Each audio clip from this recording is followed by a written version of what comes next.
일주일 잘 지내셨을 걸로 믿습니다. 수행으로 지내는 게 가장 잘 지내는 겁니다. 이건 예외가 없어요. 수행은 무한히 보편적이에요. 여러분이 어떤 상황에 있든 어떤 시간에 있든 그 순간 가장 자신을 위하는 삶의 방식은 수행하는 것입니다. 어떨 때는 수행하는 것보다 다르게 사는 것이 더 좋을 수 있다고 하는 그런 상황은 없어요. 뭐가 가치 있죠, 우리 삶에서. 자, 우리는 수행합니다. 왜 우리가 수행하는가? 고통을 줄이기 위해 수행합니다. 불교 수행의 목적은요, 오직 하나입니다.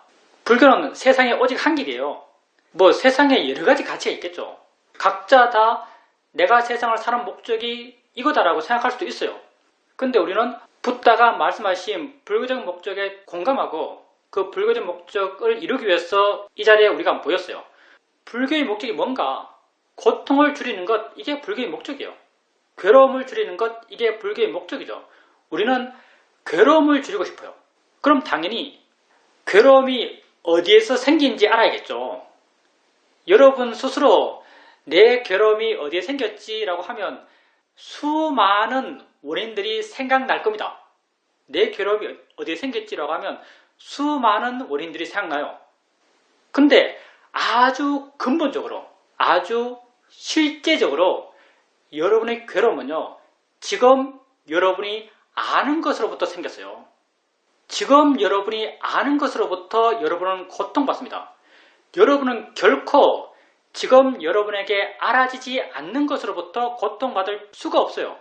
이 말을 사실은 여러분이 안 믿죠. 이 말을 믿어요. 이 말을 여러분 마음이 심정적으로, 정서적으로 100% 믿는다면 여러분에게 고통이 없습니다. 근데 여러분은 사유적으로, 표면적으로 이 말을 믿죠. 내 고통은 지금 알아지는 것으로부터 생겨났다. 내 고통은 지금 알아지는 것으로부터 생겨났다고 여러분은 표면적으로 믿지만 지금 여러분 앞에 없는 딸 때문에 괴롭고, 지금 들리지 않는, 보이지 않는 위층 사람 때문에 괴롭고, 여러분 삶 속에서는 지금 여러분에게 알아지지 않는 것으로부터 수많은 괴로움을 느끼고 있죠. 왜 그런가? 내 지혜의 힘이 약하기 때문입니다. 여러분은요, 지금 여러분에게 알아지는 것 때문에 괴로워요. 알아지지 않는 것은 여러분을 고통스럽게 할 수가 없습니다. 내가 어제 친구랑 싸웠고 그것 때문에 오늘 괴로워요. 그러면 우리는 내가 어제 친구랑 싸워서 지금 괴롭다라고 생각하고, 내가 어제 친구랑 싸운 그 문제를 고민하고 친구와의 관계를 어떻게 하면 해결할 수 있을까를 고민하고 물어보고 사유하죠. 근데 친구는 지금 내게 알아지지 않아요. 걔는 보이지도 않고 들리지도 않아요. 싸운 것 지금 알아지지 않아요. 그건 어제의 사건이에요. 지금 내게 알아지는 것은 그 싸움을 내용을 한 생각이 지금 알아지고 있죠. 그러면 나는 어제 친구랑 싸워서 괴로워요? 아니면 그 생각을 지금 하니까 괴로워요? 그 생각을 지금 하니까 괴로운 거죠. 여러분의 고통의 원인은요, 어제 친구랑 싸워서가 아니에요. 그 생각을 지금 하니까 괴로운 거죠. 어제 친구랑 싸운 것 알아지지 않아요. 지금 하고 있는 이 생각 알아지는 거죠. 알아지는 것 때문에 우리는 괴로운 겁니다. 그럼 내가 뭘 해결해야 될까요? 세상 속에서 나는요, 끊임없이 어제 친구랑 싸운 걸 해결하려고 그래요. 전화하고 고민하고 아파하고. 근데 이건 원인이 아니에요.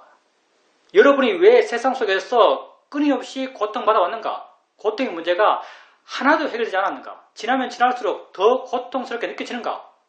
원인이 아닌 곳에서 해결책을 찾았으니까요.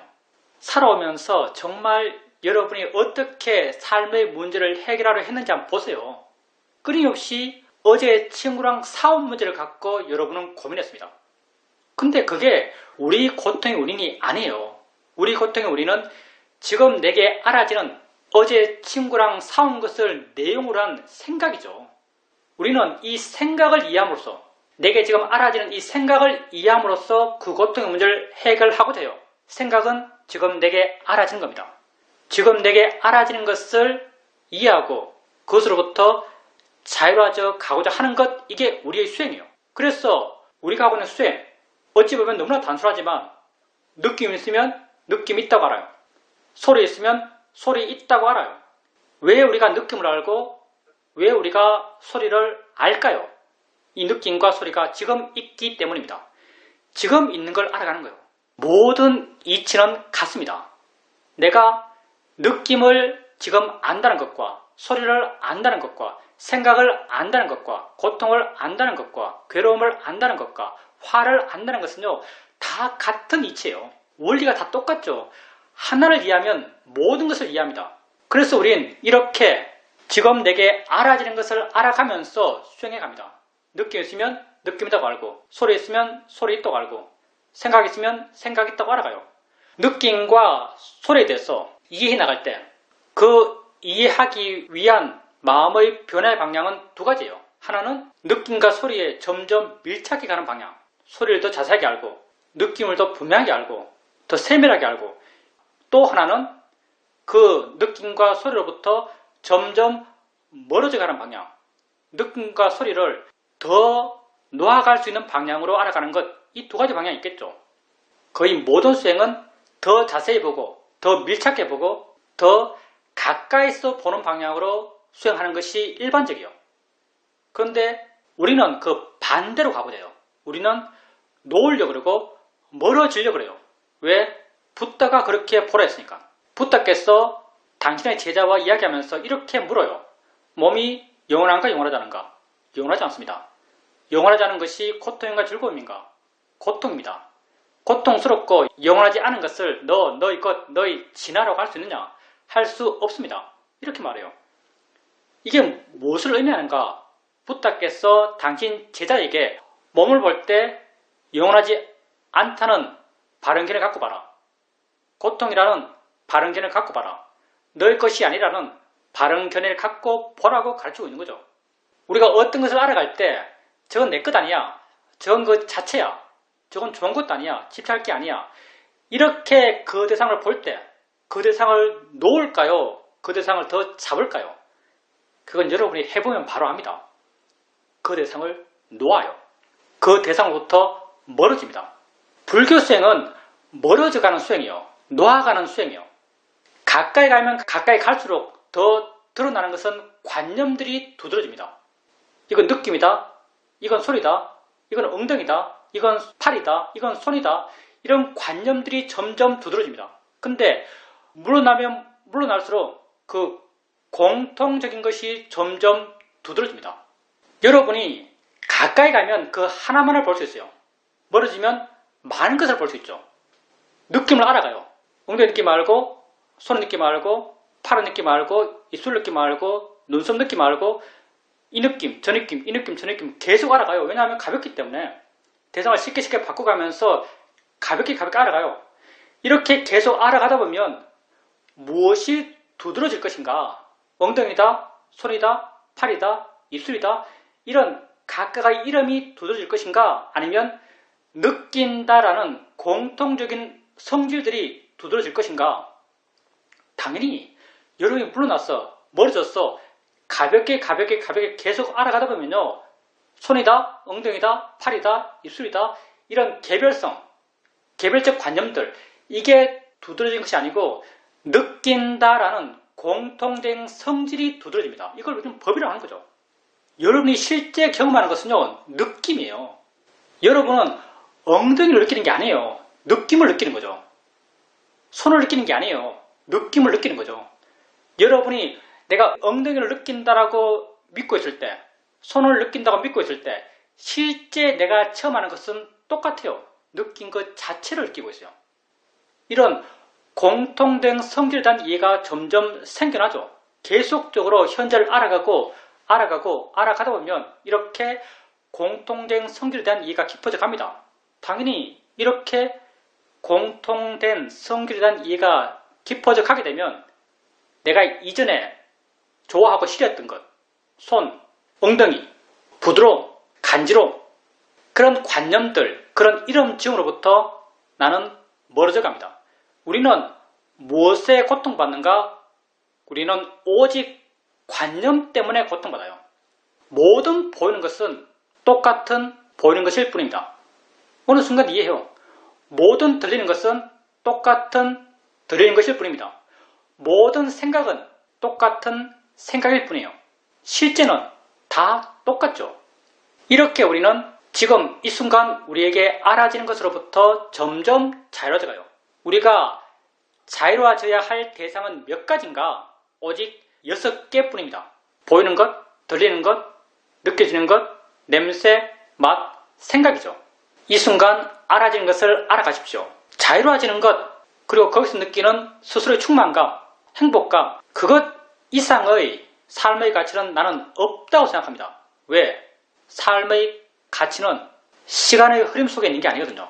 어떤 기간 속에 있는 게 아니에요. 인생 속에 있는 게 아니에요. 세상 속에서 우리는 알게 모르게 우리 삶의 가치를 인생 속에 있다고 생각해요. 80년 살았다면 80년의 삶 속에 내 삶의 가치가 있다고 생각해요.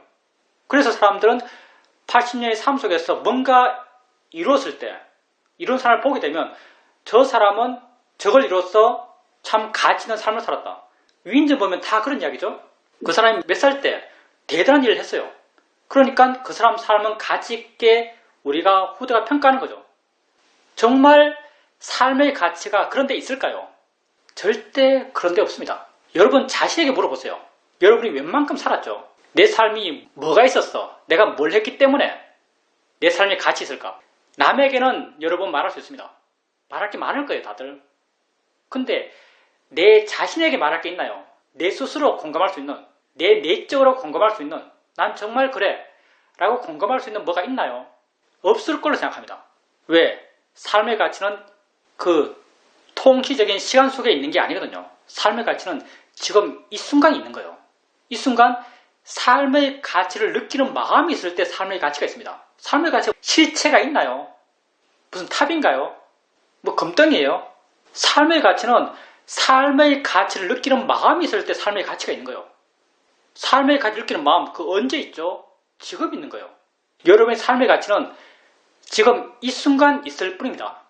이 순간 여러분 마음이 좋다면, 여러분에게 좋은 마음 힘이 좋다면, 지혜가 있다면, 지혜 있고 마음이 좋아서 자유로운 자신을 보면서 가치 있게 의미 있게 느낍니다. 그래서 이 순간 수행하는 것, 그 이상의 가치 있는 삶의 방식은 없다라고 나는 감히 말합니다. 수행하십시오. 가장 멋진 삶이에요. 물론 세상의 조건도 일정 수준 맞춰야겠죠. 그렇지만 세상의 조건이 여러분의 모든 에너지를 쏟아부어서 그렇게 성취해야 될 만큼 가치 있지는 않습니다. 질문입니다. 저번 주 수행을 하면서 수행이 잘 될 때도 있었고 안 될 때도 있었습니다. 수행하면서 마음이 좋을 때 드는 생각이 지혜도 내 지혜가 아니고 번뇌도 내 번뇌가 아니구나라는 것을 다시 한번 알 수 있었습니다. 마음이 좋을 때 좋은 마음을 스스로 알지만 또 가끔 나라는 생각이 그 아래에 깔려 있다는 것도 알게 됩니다. 그리고 그럴 때는 바른 생각과 바른 견해를 일으켜 주려고 합니다. 가끔 애들이 손자, 손녀들의 동영상을 보내주면 그걸 보면서 감각적 욕망과 섞여 있는 그런 달달한 마음을 느낍니다. 그런 마음을 느끼지만 또 한편에서는 그 아이들은 그 아이들의 길을 가고 나는 나의 길을 간다라고 알게 됩니다. 다 작용이구나라고 알게 됩니다. 저번 법회 시간에 쌀과 관련돼서 하신 스님 법문이 아주 좋았습니다. 그때 좋은 마음들은 그런 감각적 욕망과 무관한 그런 좋은 마음으로 기억합니다. 수행해 가면서 나쁜 것, 우리가 이건 나쁜 거라고 생각하는 것, 내게 고통을 주는 대상에 대해서는 그 대상을 내 것 아닌 걸로 보기가 쉬워요. 대표적으로 화 같은 경우 화를 화 그 자체로 보는 것은 상대적으로 다른 것보다 쉽죠. 왜냐하면 내 마음이 이미 경계심이 있고 그것을 배척하는 마음이 있기 때문에.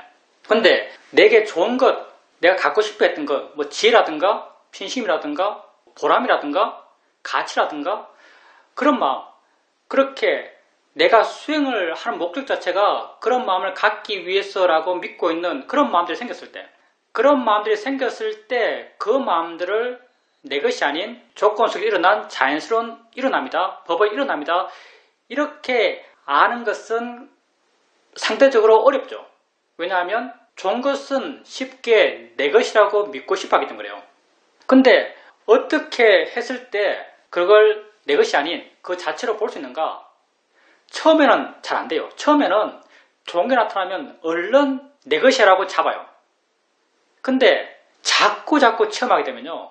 예를 들면 지혜, 우리가 이 수행에서 이 수행의 꽃 하면 지혜를 알 수 있겠죠. 어느 측면에서. 지혜 같은 경우도 마음의 느낌이 생기면서 자유로워지는 어떤 느낌이 생겨나요. 근데 그것도 자꾸 체험하고 자꾸 체험에 가다 보면요. 나중에는 별게 아니게 돼요. 그게 일어나서 내 마음이 지혜의 방향으로, 자유로움의 방향으로 변하더라도 그게 그렇게 대수롭게 생각되지 않습니다. 쉽게 잊어버려요.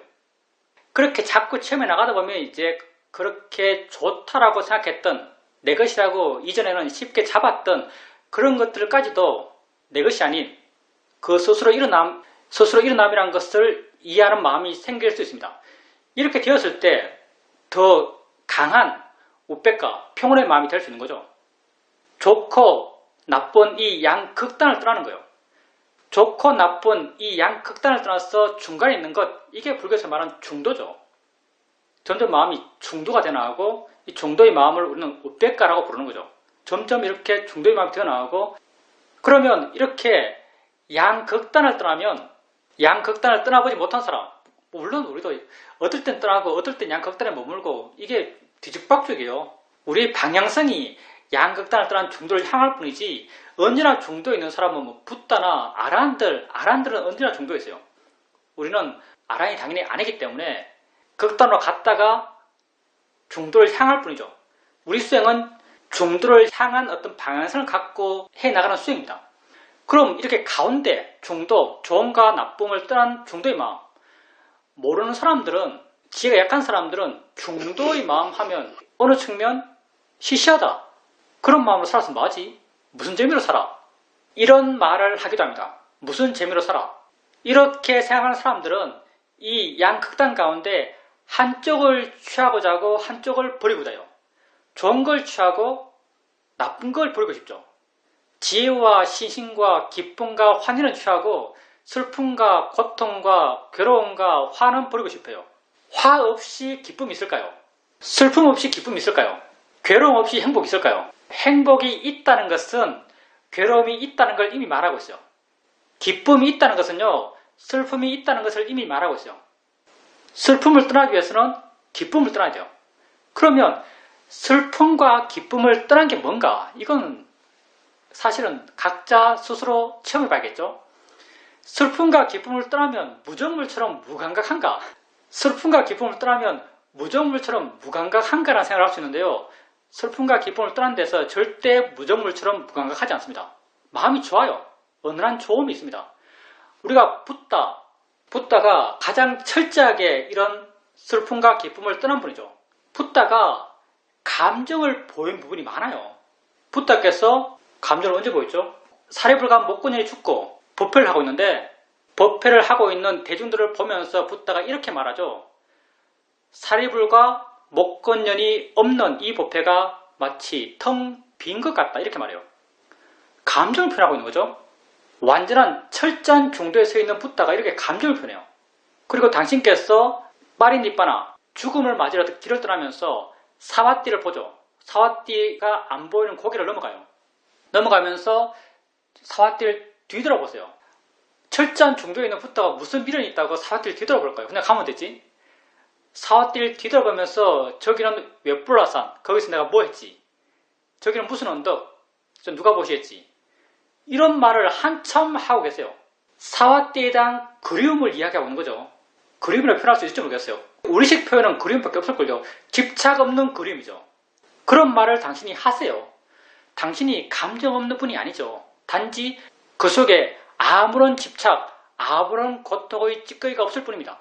우리가 좋음과 싫음의 양극단을 떠나서 중도에 있다 하더라도요, 감정이 없는 게 아니에요. 감정을 느껴요. 근데 고통받지 않아요. 고통받지 않는다는 게 큰 전제죠. 마음이 좋아요. 자유롭게 좋아요. 여러분이 세상에서 마음이 좋다고 하면요, 대부분이 끈적하게 좋을 겁니다. 세상에서 마음이 좋다면. 근데 이렇게 양극단을 떠난 중도의 사람은 자유롭게 좋아요. 그리고 이건 그 반대편을 갖지 않아요. 기쁨의 반대편은 슬픔이지만 이건 그 반대편을 갖지 않아요. 자유롭게 좋은 그 반대편 묶여서 좋은 게 없어요. 그렇게 우리가 좋고 나쁜 걸 떠난 중도의 길을 갈 수 있습니다. 중도의 길을 간다, 중도란 말도 어렵고 길을 간다는 것도 너무나 어려운 표현일 수 있겠죠. 와닿지 않는 표현일 수 있습니다. 중도의 길을 간다는 게 별것 아니에요. 안 좋은 걸 느낄 때, 예를 들어서 몸에 안 좋은 느낌이 생겨나요. 안 좋은 느낌이 생겼을 때 느낄 뿐이야 라고 바르게 보려고 그래요. 바르게 보려고 그러면요, 그 느낌으로부터 마음이 물러나요. 마음이 가벼워져요. 안 좋은 것에서 중도로 이렇게 조금 움직이는 거죠. 마음에 기쁨이 있을 때 한번 해보세요. 마음이 하는 거지 한번 해보세요. 마음이 하는 거지라고 하면요, 들떴던 마음이 이렇게 내려앉습니다. 가라앉아요. 그게 어떤 측면 치우쳤던 마음이 중도로 움직이는 거예요. 여러분이 수행을 해 나간다면요, 그건 끊임없이 중도를 향해 나아가고 있는 겁니다. 우리는 여기에서 한 걸음도 안 벗어나요. 중도가 이론으로서 멀리 있는 게 아니에요. 여러분이 이 수행을 한다면요, 수행하는 그 순간 여러분은 중도를 향해 한 발짝 한 발짝 내딛고 있습니다. 물러나는 걸로, 가벼워지는 걸로, 부드러워지는 걸로 중도의 길을 가고 있는 거죠. 그리고 중도를 완성한 분, 이런 분이 아란이죠. 여러분이 이 길을 가면요, 반드시 언젠가는 아란이 됩니다. 반드시 언젠가는 아란이 돼요. 불교가 이게 스케일이 크잖아요. 무한세월을 이야기합니다. 급 이야기하고 언젠가는 아란이 됩니다. 이렇게 있는 분들은 굉장히 빨리 될 거예요. 이 말세 세상에 모든 사람들이 관념에 휘둘리고 모든 사람이 세상에서 뭔가 얻으려고 그러고 만들려고 그러고 사으려고 그러고 가지려고 그러고 하고 있는 이 세상에서 여러분은 놓으려고 그러고 물러나려고 그러고 자유로워지려고 하고 이 길을 가는 사람이에요. 이 길이 옳다고 최소한 논리적으로 이해하고, 얼마나 머리가 좋으면 이걸 논리적으로 이해하겠어요. 사유적으로 논리적으로 이해하고 있어요. 그리고 실천적으로 실천하고 있어요. 이건 정말 대단한 거죠. 실천적으로 나쁜 걸 보면서 자연이치하 대상이 안 물러나고, 좋은 걸 보면서 자연이치하 대상이 물러나고, 끊임없이 중도의 길을 가고 있는 거죠.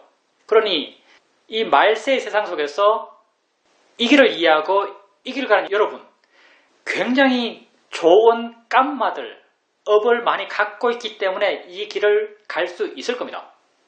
그러니 여러분은 이미 많이 온 분이다 이렇게 생각합니다. 우리가 정말 한순간도 중도를 놓치고 수행할 데가 없어요. 여러분이 바르게 수행한다면. 보살님께서 그렇게 일상의 삶 속에서 안 좋은 것으로부터도 객관화되고 좋은 것으로부터도 객관화되고 삶을 살아가면서 마음속에 그런 좋은 마음의 상태, 은은한 기쁨의 상태, 그런 게 계속 있다면요, 그건 굉장히 바람직하죠. 굉장히 좋은 거예요. 수행에서 삶 속에서 지가 계속 있기 때문에 그런 마음이 계속 있을 수 있습니다. 질문입니다. 이 질문은 그냥 의문이 들어서 질문드립니다. 자기 전에 수행을 하면서 잠이 들게 되면 아침에 일어났을 때도 잠이 덜 깼는데도 법에 대한 생각을 하면서 수행에 관심을 두면서 그렇게 깨게 됩니다. 그러면 자기 전에, 잠들기 전에 수행했던 그 마음이 잠자는 시간 동안에도 나는 모르지만 알게 모르게 수행적 작용을 하면서 아침까지 이어진 것인가 라는 생각도 드는데, 그렇지만 마음에는 수행하는 마음만 있는 것이 아니라 다른 마음들도 있는데 어떻게 자기 전에 했던 그런 수행하는 마음이 아침까지 이어졌을까라는 의문도 있습니다. 저번에 스님께서 일상의 삶에서의 수행이 중요하다는 말씀을 하셨는데, 저도 따라서 일상의 삶에서 숟가락 하나 더 얻는 듯이 가볍게 일상의 삶에서의 수행을 해 나가고자 합니다. 그렇게 일상의 삶에서 자연스럽게 수행이 되어 나갈 때는 내 마음에 바른 견해가 있어서 그렇게 할 수 있다라고 느껴집니다. 그리고 일상의 삶에서 수행하는 것이 조금씩 익숙해져 가면서 수행을 놓쳤을 때에도 다시 수행으로 마음을 돌리는 것이 쉬워지고 가벼워진 것 같습니다. 그러다 보니까 일상의 삶에서의 수행이 참 의미가 깊다라고 느껴졌습니다. 한 번은 이렇게 알아차림을 계속하고 있었는데 생각이 일어났습니다. 그런데 알아차림을 계속하고 있을 때 이 일어난 생각을 알아차림하지 않고 그냥 흘려버리는 것을 발견했습니다. 그렇게 생각을 그냥 흘려버리는 것을 발견하면서 다시 약간 뒷북 치듯이 그 생각을 다시 가져와서 바른 길을 일으켜주고 바르게 보려고 한 적이 있습니다. 생각을 알아차림하는 것이 아직도 조금 미숙하다고 느껴집니다. 그 일상의 삶 속에 수행하는 것, 보살님이 지금 일상의 삶에서의 수행에 대해서 말한 것은 굉장히 바람직한 방향이고요. 일상의 삶 속에서 수행한다는 것이 어떤 건지에 대한 이해가 깊어졌고, 그 깊어진 것이 이제 자연스러움으로, 좀 쉬워짐으로 그렇게 일상의 삶 속에 수행해서 나타난 거죠. 계속 그렇게 해나가다 보면요, 그게 점점 더 쉬워질 것이고요. 나중에는 이제 사회도는 이런 말을 하기도 하죠. 어떻게 수행을 안 할 수가 있느냐? 나는 수행을 안 하려 해도 안 할 수가 없다. 이런 말을 해요. 왜냐하면 일상의 삶 속에서 그렇게 계속적으로 수행해 나가게 되면 우리가 수행한다는 것이 내가 알아진 것을 향해서 에너지를 일으켜서 수행하는 게 아니에요. 수행한다는 게 그냥 알아져서 알 수밖에 없는 걸로 나아가고 있어요. 우리 수행의 발전의 방향이요. 알아져서 할 수밖에 없는 그런 상태로 나아가고 있는 거죠. 그래서 일상의 삶에서 그렇게 수행하는 게 익숙해지면 점점 사이도의 말처럼 수행 안 할 수가 없는 그런 수행이 되어 나갈 겁니다. 그리고 우리가 수행해서 그런 수행의 구체적인 결과들 그런 걸 별로 바라지 말라 이렇게 말하는데 수행하는 것 자체의 의미를 두라 이렇게 말해요. 그건 수행의 결과가 뭐 좋은 마음의 상태 이런 것들은 좋은 마음으로 변화했을 때 우리가 좋다고 하는 것, 나쁘다고 하는 것 이런 것들이 다요 변화를 통해서 우리가 알아지는 거예요. 마음의 수준에서 대상이 변화하면은 우리가 그 변화를 통해서 좋아졌다, 변화를 통해서 나빠졌다 이렇게 알아요. 그래서 우리가 수행해서 수행 상태에 대해서 수행 상태가 좋다, 수행 상태가 나쁘다 이건 굉장히 비객관적입니다. 별로 의지할 필요가 없어요. 물론 좋아질 때는 좋아진 게 명확하죠.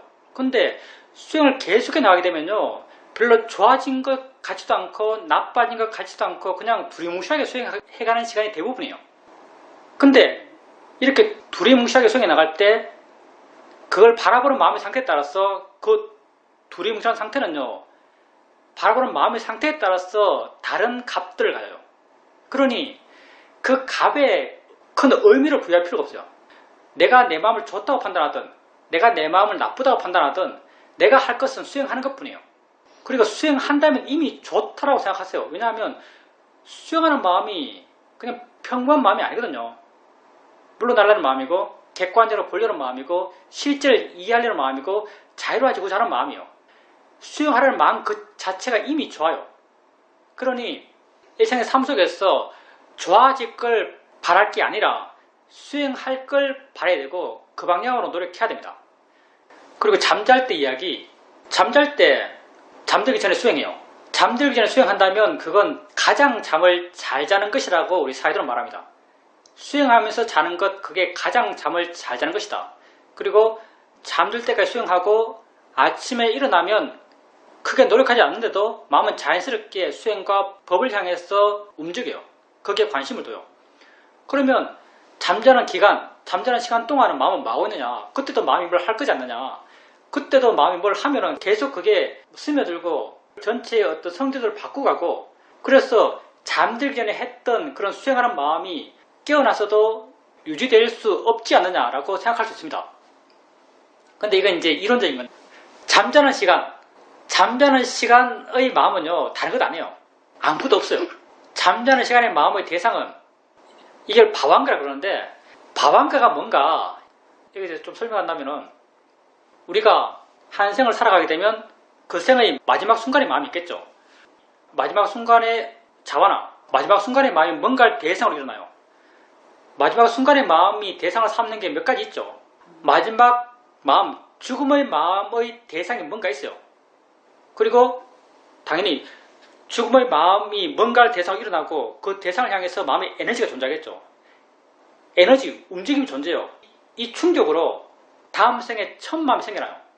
다음 생에 첫 마음도 이 충격으로 생겨났기 때문에 전생에 마지막 마음의 대상을 갖고 일어나는 거죠.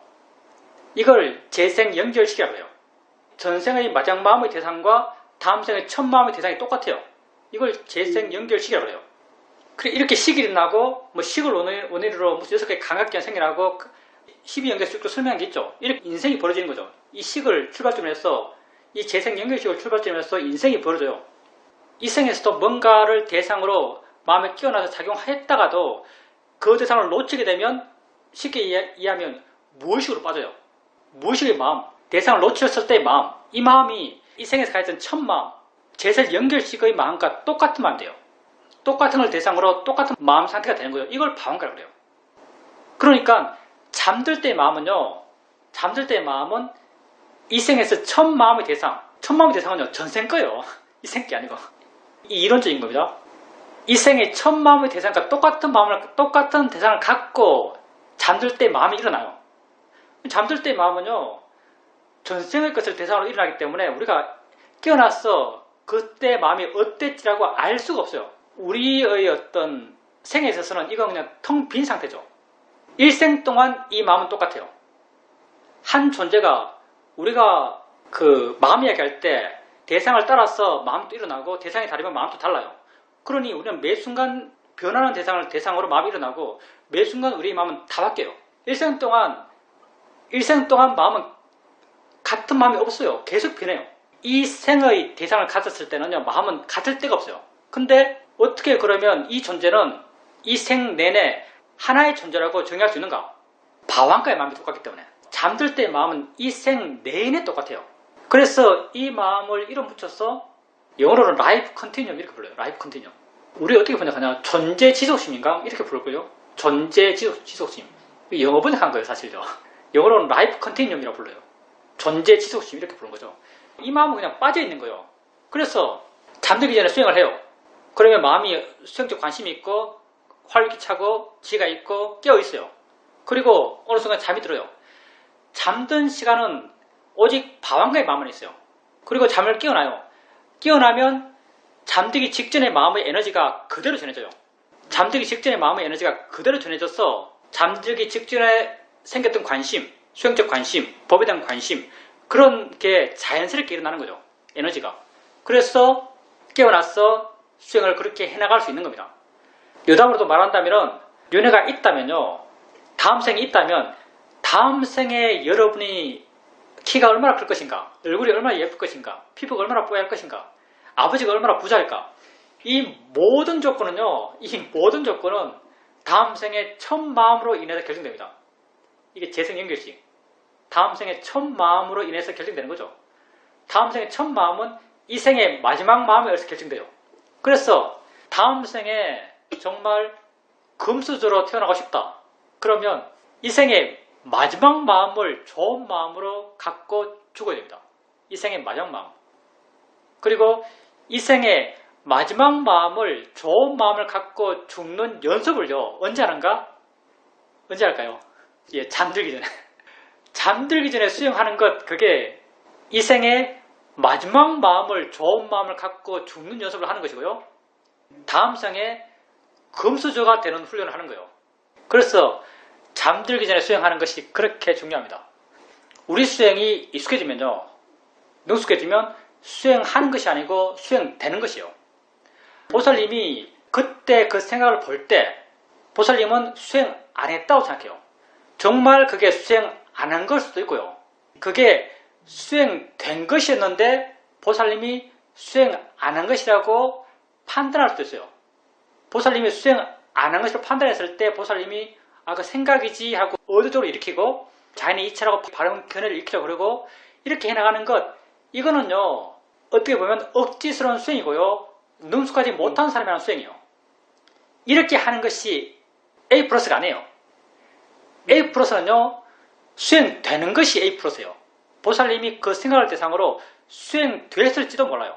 그러면 내가 그때 수행된 건가 아니면 수행 안 한 건가 이 경계는 아주 애매한데 스스로만 알 수 있습니다. 마음의 느낌으로 알 수 있어요. 그 생각이 좀 멀게 느껴지고 생각으로부터 마음이 좀 물러나 있는 느껴지고 자유롭게 느껴지고 그냥 전혀 생각에 대해서 마음이 동요하지 않고 표현하자면 뻔히 생각을 본다. 그런 느낌이 온다면 그건 수행된 것입니다. 수행 안 했다 해서 수행 안 한 게 아니에요. 보살님이 느낌을 알아갈 때 그 느낌을 하나하나 이 느낌 잡아놓고 이거 자인이치야? 이거 대상이야? 아 느낌 대상으로 수행했네? 저 느낌이 나면 저 느낌 잡았어. 이게 느낌이지? 이게 자인이치지? 대상이지? 바르게 보고 바르게 일으키고 이렇게 느낌 대상으로 수행 안 하잖아요. 느낌이 익숙하니까. 느낌이 그냥 스르륵 지나가요. 이것저것 중구난방으로 스르륵 지나가요. 중구난방으로 스르륵 지나가지만 보살님은 그 느낌을 대상으로 수행하고 있는 거예요. 수행 안 한 게 아니에요. 나중에는 생각도 이렇게 돼요. 그러니까 그게 수행된 건지 수행 안 한 건지는 보살님만 판단할 수 있고요. 만약 수행된 것이라면요.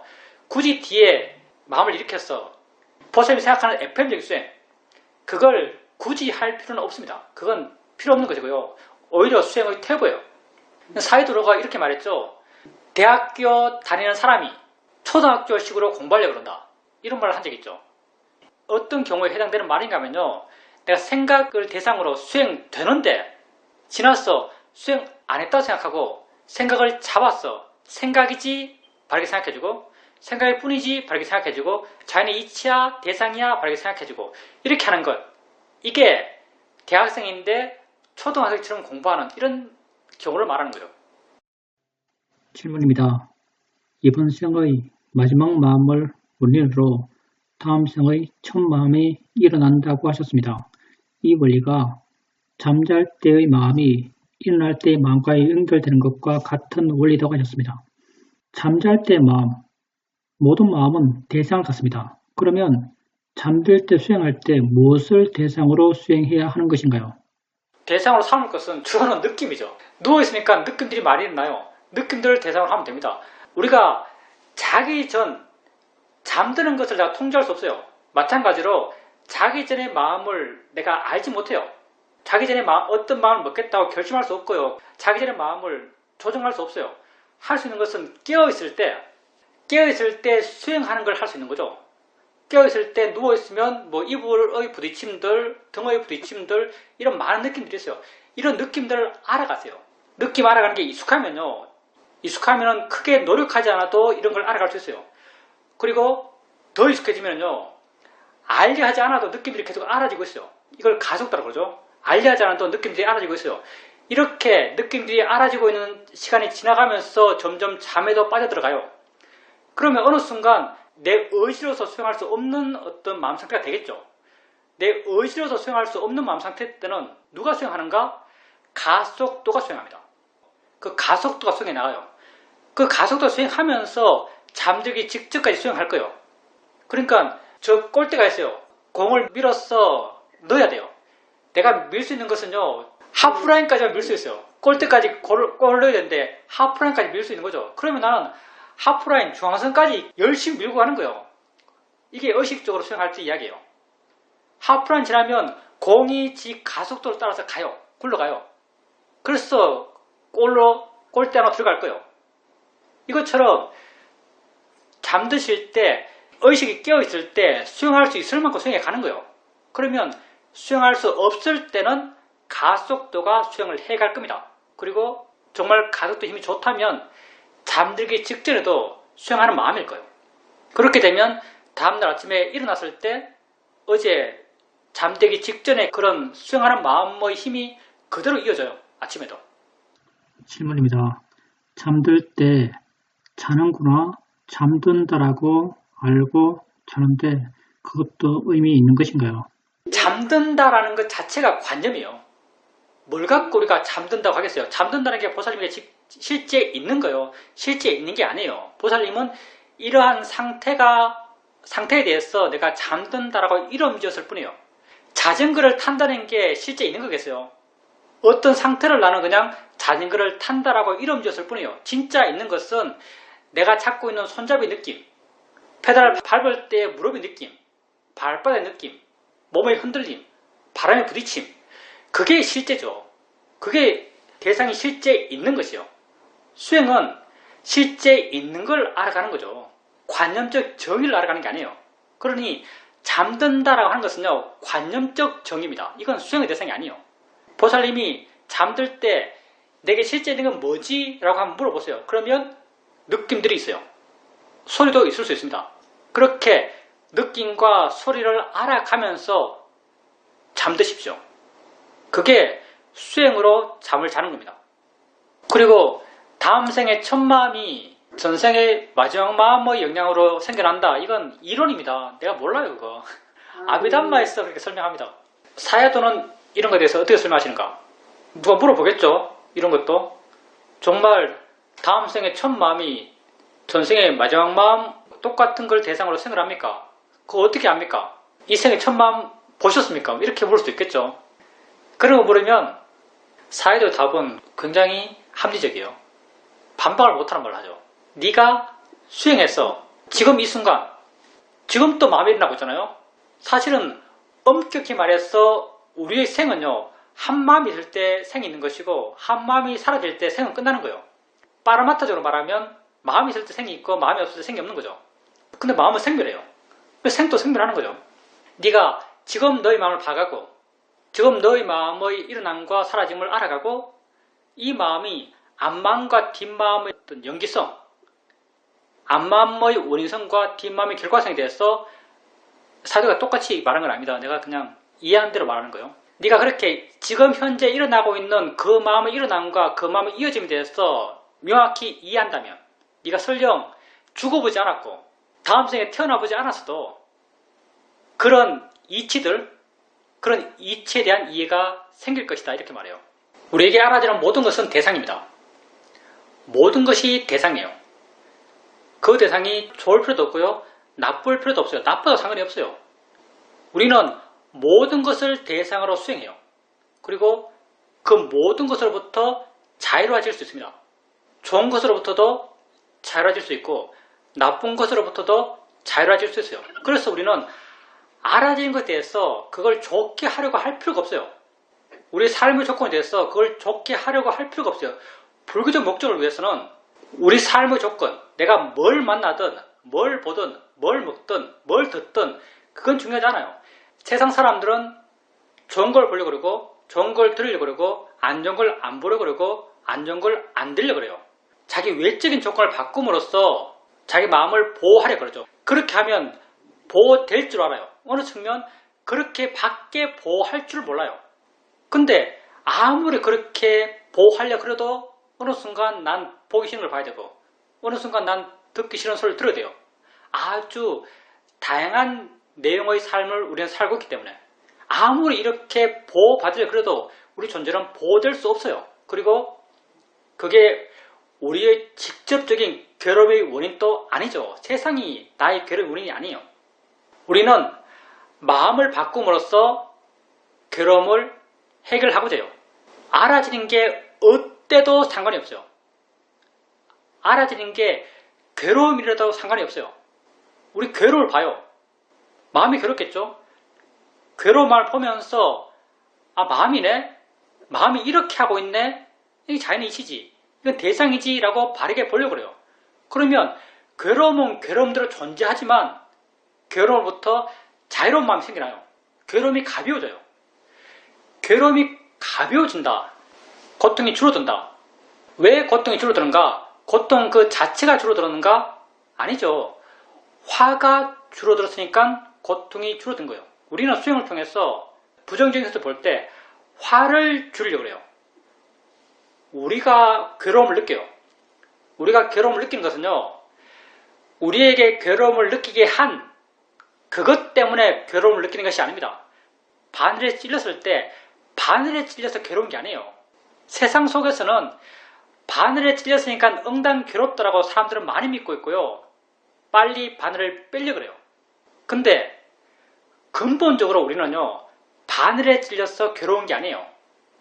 바늘에 찔린 걸 싫어하기 때문에 괴로운 거예요. 바늘에 찔린 것에 대해서 화가 나기 때문에 괴로운 거예요. 바늘에 찔린 것에 대해서 내 마음에 화가 없다면요. 괴로움도 없습니다. 여러분이 괴로운 느낌이 있어요. 몸에 괴로운 느낌이 있습니다. 그때 이 자연이치야 대상이라고 바르게 보려고 그래요. 순간 마음은 좀 물러나고 가벼워지고 부드러워져요. 그러면서 괴로움도 약해져요. 왜? 화가 줄어들었으니까. 화가 좀 전에 컸던 화가 만들어낸 부분, 거기에서 줄어든 만큼, 화가 줄어든 만큼 괴로움이 줄어들어요. 화가 없으면 괴로움도 없습니다. 수행을 해 나가다 보면 괴로운 느낌이 돼서 어느 순간 화가 없을 때 그 느낌을 괴로움으로 알지 않는 자기를 발견하실 겁니다. 우리는 마음을 바꿈으로써 괴로움의 문제를 해결하고자 해요. 여러분이 괴로운 것은요, 마음의 조건이 그것을 괴롭다라고 해석하기 때문에, 화가 그것을 괴롭다라고 해석하기 때문에 괴로운 거예요. 마음에 화가 없으면 괴로움도 없습니다. 이게 절대적인 거죠. 왜? 이게 진짜 원리입니까? 대상이 무엇이든 상관이 없어요. 대상이 어떤 상태이든 상관이 없어요. 그게 뭐가 되었든 우리는 그걸 이해할 수 있고요. 그것으로부터 자유하실 수 있고요. 그것으로부터 우리의 마음이 자유롭다면, 우리 마음에 욕심과 화가 없다면, 우리에게 욕심과 화를 일으켰던 그것의 요소, 아름다움이든 맛있음이든 추함이든 맛없음이든 더러움이든 그런 요소들은 약해집니다. 우리는요, 세상을 객관적으로 보는 게 아니에요. 우리 마음의 조건 따라서 세상은 내 마음 조건 따라서 해석되는 거예요. 온도가 별로 변하지 않은 우물물 같은 경우 여름에 손을 넣으면 차가워요. 겨울에 손을 넣으면 따뜻해요. 같은 온도더라도 차가움과 뜨거움은 세상에서 반대말이에요. 극과 극이죠. 근데 우리는 똑같은 걸 체험하면서 어떨 땐 따뜻함으로, 어떨 땐 차가움으로 해석해요. 왜? 우리 마음의 조건 따라서 그것은 똑같은 것도 다르게 해석되기 때문입니다. 마음을 바꾸면 모든 것으로부터 자유로워질 수 있습니다. 우리가 뭐에 묶여있고, 뭐에 화내며 괴롭고, 뭐에 욕심내며 괴로운 것은 다 마음 때문입니다. 마음의 조건 때문이에요. 그것 때문이 아닙니다. 물론 우리가 세상을 살아가면서 번뇌가 많기 때문에 여러분은 여전히 세상을 바꾸려고 그러죠. 세상을 바꾸려 하면요, 남는 것은 괴로움뿐이에요. 남편을 바꾸려고 그러고, 아이를 바꾸려고 그러고, 내 집을 바꾸려고 그러고, 삶의 상태를 바꾸려고 그러고, 남는 것은 괴로움이죠. 왜? 안 바뀌니까. 내가 할 수 없는 것이거든요. 그리고 그게 원인도 아니에요. 마음을 바꾸면 모든 것이 바뀝니다. 왜? 모든 것은 마음에게 해석되는 것이기 때문에. 마음이 바뀐다는 것은 욕심과 화가 줄어드는 방향으로 바뀌는 거예요. 그리고 이렇게 대상에 대해서 욕심과 화를 줄인 그런 마음으로 마음을 변화시키는 것은 바른 견해가 그렇게 변화시킵니다. 바른 견해가 하는 거예요. 그러니 수행을 통해서 여러분 마음을 변화시키십시오.